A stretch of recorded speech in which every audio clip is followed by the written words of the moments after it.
Maybe this is an interview. Alright, come here. Alright. It's okay. He's a Leo. We can run. That's why. Yeah.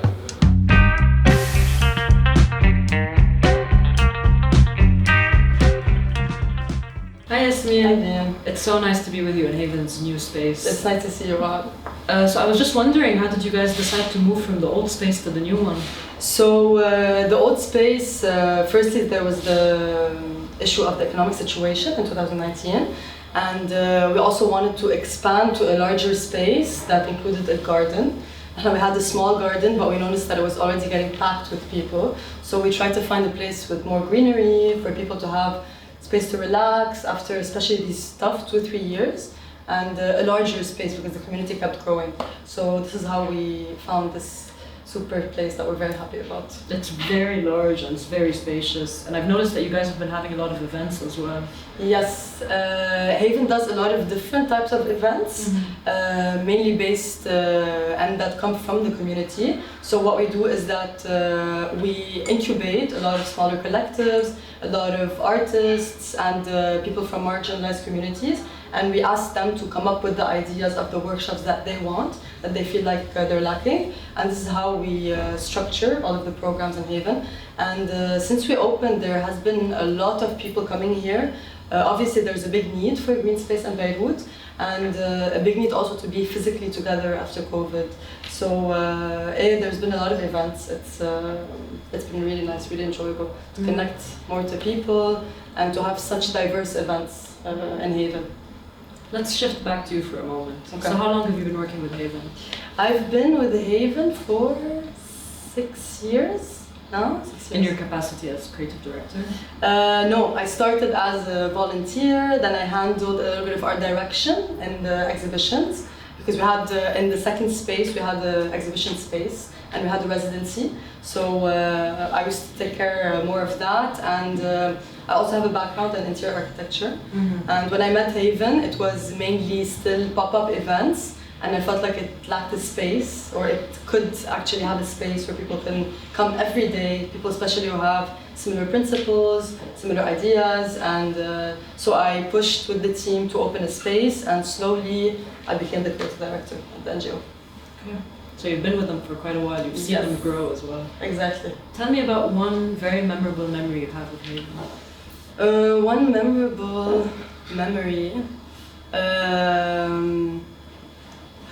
One of my favorite memories is when I met Haven as a part of the crowd, and it was in their festival in Amshid. It was called the Current Wave of Nectar, and I went as just a young artist, student, and it was amazing because I did not know that there were so many like-minded people. It was a festival where where Haven and the artists built their own furniture around the stage, the installations. There were artists, there was a small market, there was a fire show, a lot of music, a lot of painting, some poetry corners all around, and as an audience I was really impressed, and I really wanted to just be a part of the group. And this is, I think, one of my favorite memories, is when I actually met Haven and found myself, basically. Yeah, I think Haven has provided a very safe space for people throughout. So I was wondering, if Haven had the unlimited budget for one project, what do you think it would be? Oh, unlimited budget for one big project. I'd like to see spaces like Haven all around the country. This would be something that we would like to do, because again, we see that there's not a lot of safe spaces, not enough cultural safe spaces, not enough community centers in the whole country. And after the explosion, it's even worse. So if we had an unlimited budget, maybe we would decentralize a little bit, go outside of Beirut, go to other areas like Trablus, like Sur, even Bilbao, if I'm really talking unlimited, and just push for more alternative approach to exhibitions and culture all around the country. So who's someone you'd envision enjoying this space? Could be anyone off the top of your head. Anyone, like, to describe a character, or someone that I know? It could be either, whichever you're more comfortable with. I mean, anyone who hates the system in their own way would feel at home in Haven. Yeah. Haven really has a lot, it's very rooted in revolutionary ideas and societal change. So everyone who's interested in art but also is a bit angry would fit right in. Yeah. So one of the more tangible products that we've seen coming out of Haven lately is Manbuzine. Yes. Which is the new handmade zine. To the viewers that don't know, Manbuzine is basically a homemade zine with so many contributors from all over the world, particularly Lebanon. Yes. So I was wondering, tell me a bit about the zine. How did this come to fruition? So the zine, we were actually having a group meeting with the team, and one of our illustrators, Yasmine Rifaii, said that she would like to see a zine in Haven. And we had always said that there's a lot of ideas a publication could definitely fit in the space. And a zine is actually a perfect response to this because it's small, it's DIY, it's fast, and what it is basically, we wanted to call it Manbuzine because first of all, we deal a lot with people who feel like they are rejects of society, proudly rejects of society because they just don't think alike.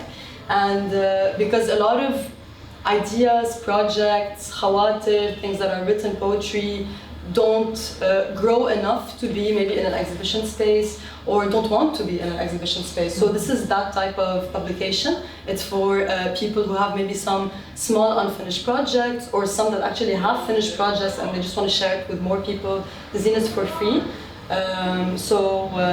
This is also a lot of the artists that want to just share it with a lot of people who can't access and necessarily always be able to purchase publications. It's black and white, it's DIY, it's pocket size. And I like to think of it as like a journal of the community. So where they are right now with their ideas. And what's cool is that the ideas are so diverse. It goes from comedy to story sharing, people sharing their personal experiences, memes, actual big artworks, lyrics, and it's just fun knowing where everyone around you is in their mindset right now. I find that it's a very interesting insight into people's minds. Exactly. Because there's like a bit of everything in this. For the people who can't see it. Yes. There's like poetry, there's comics, there's some plans. There's a lot of plans, architects. Yeah, exactly. Yeah. It's a very, very cool project actually. So what was it like working on it? It was really amazing. We just launched the first issue. The first issue was a little bit late to come out because we really wanted to find the perfect way to print it, and we were overwhelmed with the amount of submissions. We did not expect the number of submissions, which was around 90 submitters for the first zine. So we had to discuss with them a little bit the layout, the fact that it's going to be grayscale. So there was a little bit of give and take with the artists and to see exactly which artworks fits together and which will be kept for issue 2 because of the overwhelming amount of submissions, and we already knew that the zine is not going to be a very thick one, it's going to be a light one that you can carry around. It's been really amazing. I've been laughing, I've been tearing up with some stories that I connected with, and it's a really casual read. And this is exactly what we need right now. I feel a little bit less, heavy, long subjects, and just a little bit of diverse, small ideas, comics, illustrations from everyone around us. It's also cool because a lot of people that might be your friends that you didn't know were working on projects, and then I found them apply to it, so it's been just really a lot of fun. Yeah, absolutely. This is a bit of a heavy topic, but obviously it's been heavy launching new ventures recently in Lebanon, considering everything we've been going through, especially economically. Yes. So I was just wondering, how was it like working on this project in terms of challenges? What did you face? How did you get over it? As challenges for this one, again, printing was a little bit of a challenge. It's DIY, we're working with a small print house next to Haven, but it was tough to find a Liso printer. Prices are always up and down, so when you also budget for projects, you're always in conversation with a donor. We are lucky with this donor, which is the Feminist Press Review. They've been a bit flexible, but again, the country comes with a lot of setbacks. It's also sometimes tough. Haven has a lot of projects ongoing, so big thank you for the team that's always being able to deal with the challenges. The country brings in mental health challenges, brings in a lot of personal issues. There's no internet, that slowed down sometimes the work, electricity, just the usual package of living here and working here. But it's been good, it's been fluid so far. Yeah. Okay. Who's the team behind the zine? So the team behind the zine is me, Marilyn Muqbil, and Tiffany Mujahis, who are actually the two in-house illustrators, animators in Haven. So this is the 3 people working on it, So and it's otherwise just 3 people producing this entire thing. Yes, yes. And of course the contributors were amazing. Yeah, it's crazy. But I think we like what we do. Sometimes we work after hours a little bit for it, but it's worth it because the stories resemble us and we like what we're doing. Yeah. I felt like a lot of the stories in the zine were telling stories of personal struggle, but also like reflective of collective struggle as well. Exactly. Because as you said, like we're all going through these things at the same time. Exactly. I hate to ask this, but what are some of your favorite pieces of the zine? Oh, I mean, I like them all. I think it depends on my mood of the day. One of my favorite ones. Can you pick one out and show the camera? Okay, give me. Let's see. I mean, I ended this zine on a poem that I found really beautiful with an illustration that's really gorgeous. The poem is by Eileen. Eileen doesn't live here, but she is a big Havener, I'm gonna call it. She loves Haven a lot. And she has a poem called Cosmic Love, this one, with an illustration also by Karem Ahwash. Do you guys want to read it out? It's short. Yes, I'd love to read it. Cosmic Love, that's the title of the poem. I believe that we are all led by some cosmic force that pulls and pushes us until we are where we are supposed to be. And how lucky am I that your stars and mine have decided to collide. It's really nice. It is a very beautiful poem. And there's a lot of really, really amazing work in the zine. There's a lot of really funny comics inside. There's lyrics by Yal Solan, amazing poem by Fanny Bliklas. I really am very connected to all of the artwork in it, but today I'm really feeling a little bit like this poem and this last illustration.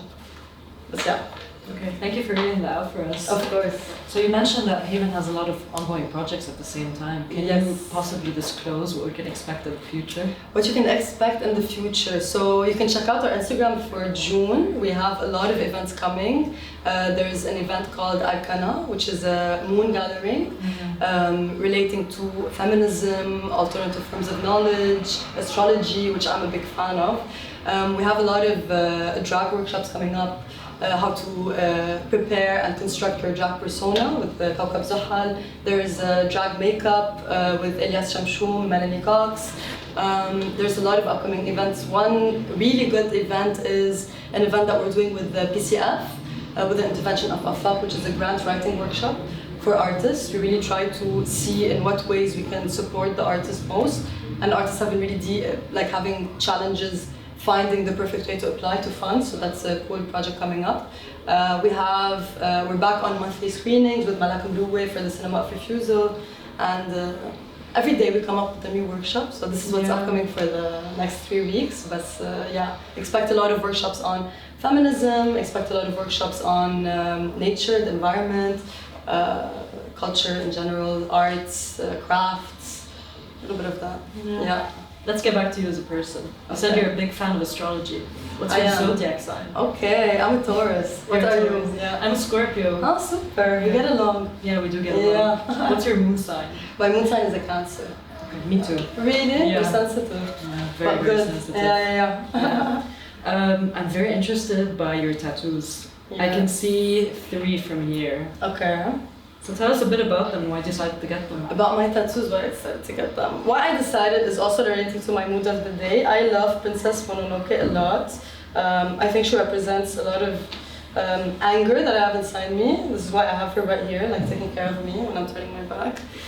There's my grandfather who just passed away. He was an amazing artist. This is his signature.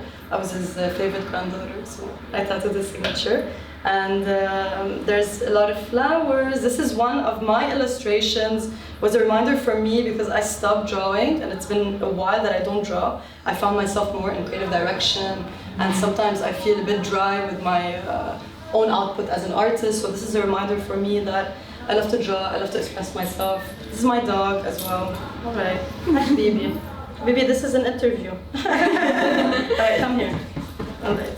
Okay. He's a Leo. We can That's why. Yeah. Yeah, this is a bit of my tattoos. I don't know, I like them to look like a little bit of stickers around my hand. Small things. I like peppers. I have a pepper here. Yeah, this is it. So if you were to describe Haven today compared to Haven 2 years ago, before the onset of COVID and the economic crisis, what would be the most starking differences between the two? The most starking difference between the two, Haven has always had the same approach. It is always molding with the context of the country and the situation. A big difference, I would say, the garden, because our approach to work is still the same. It's still trying to count on the community to be the driving force of Haven. The big difference is really the garden. Being around trees, I feel humans connect on another completely other level. They respect the land, they respect what's around them, and they have more time to, just sit in silence, and that's great for, creativity. It's great for rest, and I think we all need some rest. So I think what's different between Haven now and then is just having more space for more people. Otherwise, with our approach, I feel like it's developing. Of course, it's growing, but it's pretty much still similar. We're angry. We work with urgency, and we're always ready to face the challenges that come in the country. So. Yeah. We're coming on to our final question. All right. Where would you see Haven in 5 years? In 5 years, I would like to, like I said before, to see Haven expand, whether it's in the country or maybe in the region. That would be really cool. So definitely bridging a little bit more communities together, since I feel like we are on the path of revolution in a way or another, and I really believe that the revolution is international. So I definitely see Haven building more bridges, whether it's Haven itself, moving around a little bit more, or Haven just connecting with even like more similar organizations and collectives. But I definitely see Haven here also. I see it still here, still rooted in Lebanon, and still going strong. Yeah. Okay, thank you so much for this wonderful interview. Thank you for We loved coming into Haven and seeing the space and chatting with you. Super. I hope to see you soon.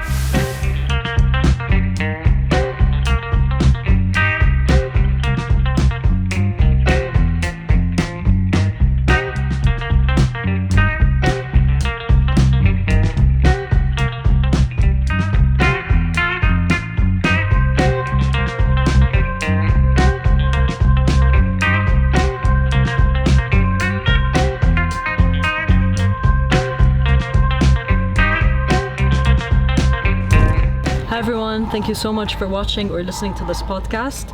If you liked it and would like to stay tuned for more, make sure to subscribe to our YouTube channel and follow us on Spotify and Anghami. I would like to thank Yasmine Rifaii for joining me today inside Haven's lovely new space to talk about Haven, their latest zine, and much more.